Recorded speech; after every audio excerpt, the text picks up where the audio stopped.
Good afternoon छात्राओं। कक्षा 9 प्रकरण 3 त्रिभुज। अभी तक हमने इसमें क्या क्या देखे उसको देख लेंगे एक बार। त्रिभुज के दूरस्थ अंतकोणों का प्रमेय, बाह्य कोण का देखे हमने। त्रिभुजों की सर्वांग समता देखी। आज हमें त्रिभुज समद्विबाहु त्रिभुज का प्रमेय ये देखना है और 30 सारणों वाले कोण का देखना है। त्रिभुज की माध्यिका का भी कुछ प्रमेय है, वो भी देखना है। और ये जो बाकी का घटक है जो अभी परीक्षा के लिए जो नहीं है वो पढ़ाया नहीं जाएगा, जो भी सिलेबस कट हुआ है उसके बारे में आपको जानकारी न देते हुए इतना समझ लीजिए कि जितना पढ़ाया जा रहा है उतना ही सिलेबस में है। ओके, बाद में देखेंगे स्कूल वापस से चालू होती है नहीं होती है, आगे का आगे। फिलहाल तो पढ़ना चालू है, उतने पे पढ़ेंगे। ठीक है, यानी समद्विबाहु त्रिभुज का प्रमेय हम देखने वाले हैं। तो आप हम देखेंगे पेज नंबर 33 पर। किताब होंगी तो किताब निकाल कर उसमें देखिए, इतनी वीडियो में अच्छी तरह से देखिए।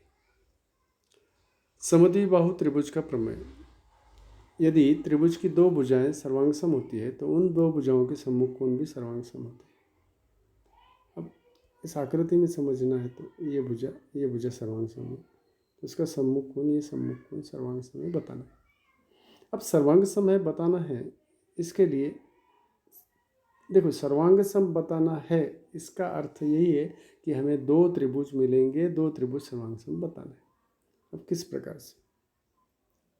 ये एक त्रिभुज और इधर वाला एक, ये भुजा सर्वांगसम है, इसके साथ ये भुजा सामान्य है। और क्या समान है? कौन सा कोण समान आएगा? AD, BAD और CAD। यहाँ पर 30, 60, 90 समद्विबाहु त्रिभुज के प्रमेय में ये कोण भी और कोण सी सर्वांगसम आने के बाद हमें उसका विलोम भी है, तो विलोम उसका उल्टा, कोण सर्वांगसम दिए है तो ये भुजाएं सर्वांगसम होती है, ऐसा हमको दिया गया है। उसके पश्चात अब यहाँ पर आगे का बहुत इंटरेस्टिंग है, हमें आगे भी काम आने वाला है 10वीं के लिए। 30, 60, 90 माप वाले त्रिभुज का गुणधर्म या प्रॉपर्टी, जिसको प्रमेय भी कहते हैं, कृति आपको दी गई है। इस कृति के अनुसार आपको जो करना है, उससे पहले आपको मैं थोड़ा सा समझाता हूँ कि ये त्रिभुज है, ये 60 अंश का है, ये 30 अंश का है, ये 90 अंश का है। केवल इतना ही समझना है आपको कि एक त्रिभुज होता है जो 30 अंश, 60 अंश और 90 अंश का होता है। उसके संदर्भ में हमको गुणधर्मों की जांच करना है। वो कौन से गुणधर्म होते हैं कि सिंपल गुणधर्म एक ही है, या आकृति में समझाता हूँ आपको मैं। ये 30 अंश के, ये यदि एक है, इसका माप यदि एक है तो ये 30 अंश की सम्मुख भुजा जो है वो आधी होती है, यानी इसका आधा होता है। और ये करनी में 3/2 होता है, 60 अंश की सम्मुख भुजा। इतना आपको समझना है, ये उसका गुणधर्म है। वो गुणधर्म किस प्रकार से देखिए, अभी जो बताया मैंने 30 अंश AB, ये जो AB है ये क्या होती है? आधी होती है किसके? AC की, है ना? बराबर है। AB AC की आधी होती है, ये AC है पूरी, ये इसका आधा होता है। किस त्रिभुज में? 30, 60, 90 के ही त्रिभुज में, अन्य त्रिभुज में नहीं। उसी प्रकार की है। इसमें क्या क्या लिखा है? दो त्रिभुज फिर से सर्वांगसम, उसका उल्टा बताया गया है। उसका उल्टा त्रिभुज लिया गया है इधर से, ये अलग से त्रिभुज लिया गया है। ये सर्वांगसम, ये सर्वांगसम, ये सर्वांगसम। तो इसके आधार पर ये भुजा है ना 60 अंश, 60 अंश, तो ये इसकी आधी हो जाती है, यानी ये जो है ये पूरी हो जाती है और ये आधी हो जाती है। तो तीनों भुजाएं समान आती है। ये 60 हो जाता है, ये 60 हो जाता है, ये ज़्यादा हो जाता है। ऐसा खड़ा करो, क्या करेंगे? ये 60, 60, 60, एक भुजा, दो भुजा, तीनों भुजा समान।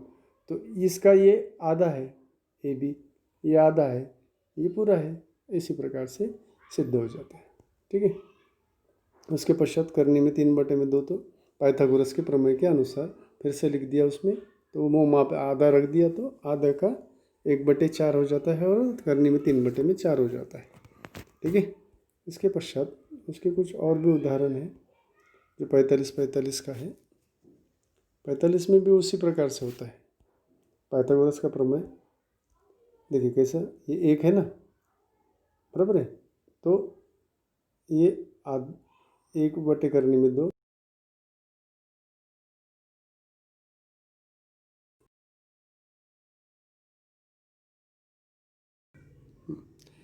तो 1/2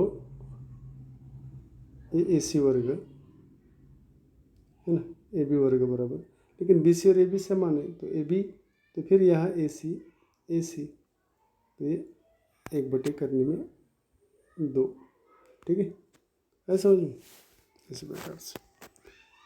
अब ये सब होने के बाद, इसे ध्यान में रखने के बाद ही हमें त्रिभुज की माध्यिका का एक गुणधर्म आता है।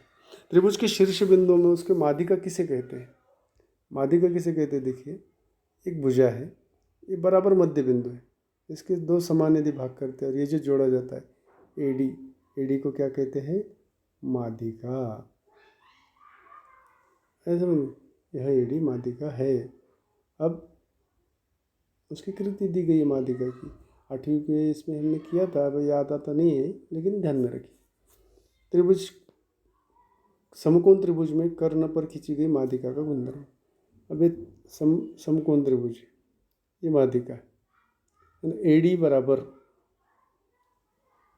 लेंथ AD नाप कर लिखो कहा गया है ना, नाफिए कहा गया है, तो AD बराबर किसके बराबर है? DC है ना, और DC किसके बराबर है? बोलिए ना। AD जो है किसके आदि है? AC के। DC भी किसके आदि है? AC के। तो BD किसके आदि होंगे? वो AC के। ऐसा इसी प्रकार से ये गुणधर्म है।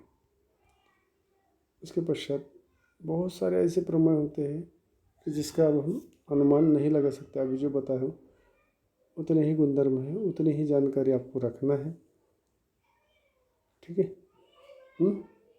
यहाँ तक आपको ये आगे का लंबा समूदी भाजक का भी है, वो देखेंगे बाद में, ठीक है।